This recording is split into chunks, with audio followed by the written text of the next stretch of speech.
Lep pozdrav vsem skupaj. Jaz bi se najprej zahvalila kolegu ministru Kraljevine Švedske za delovni obisk skupaj z njegovo delegacijo. Dvostransko sodelovanje med obema državama na obrambnem in vojaškem področju je dobro in poteka že od leta 1995. Največ aktivnosti imamo seveda na področju varstva pred naravnimi in drugimi nesrečami, na področju vojaškega usposabljanja ter sodelovanja na mednarodnih operacijah in misijah ter izobraževanju. Posebej bi tukaj seveda izpostavila sodelovanje na področju varstva pred naravnimi in drugimi nesrečami med vsemi službami, ki delujejo na področju pomoči ob elementarnih nesrečah. Švedska agencija za zaščito in pripravljenost je od leta 1998 eden izmed najpomembnejših partnerjev naše uprave Republike Slovenije za zaščito in reševanje.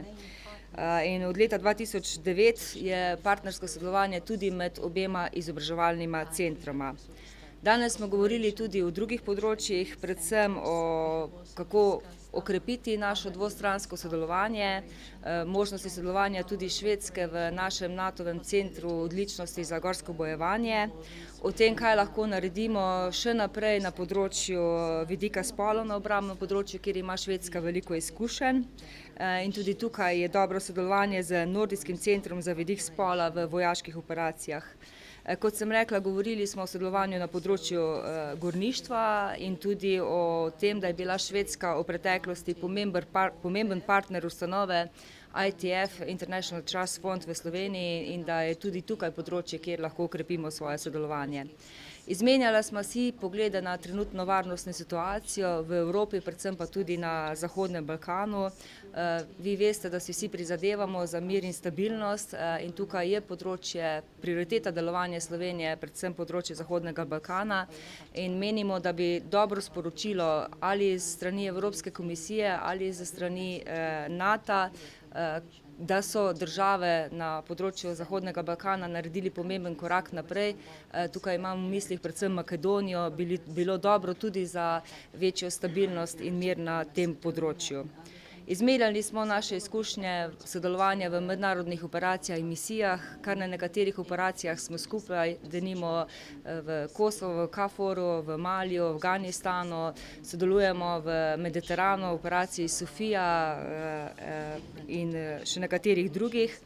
In na koncu smo se dotaknili seveda tudi evropske obrambne politike, kjer Slovenija vidi veliko prioriteto sodelovanja v PESCO, tako kot smo v preteklosti obravnavali Evropsko monetarno unijo, Schengen, tako menimo, da je tudi na področju varnosti pred nami izziv glede stalnega strukturnega sodelovanja držav članic na področju varnosti in obrambe.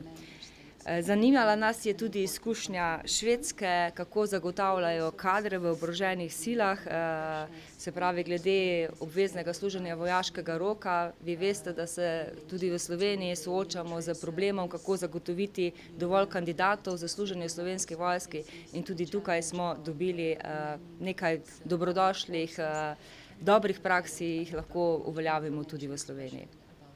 Hvala. Thank you very much, and I really appreciate to be here, and thanks to the Minister of Defense in Slovenia for a very warm welcome and very good discussions here. I think it's important that Sweden and Slovenia cooperate on different sort of levels.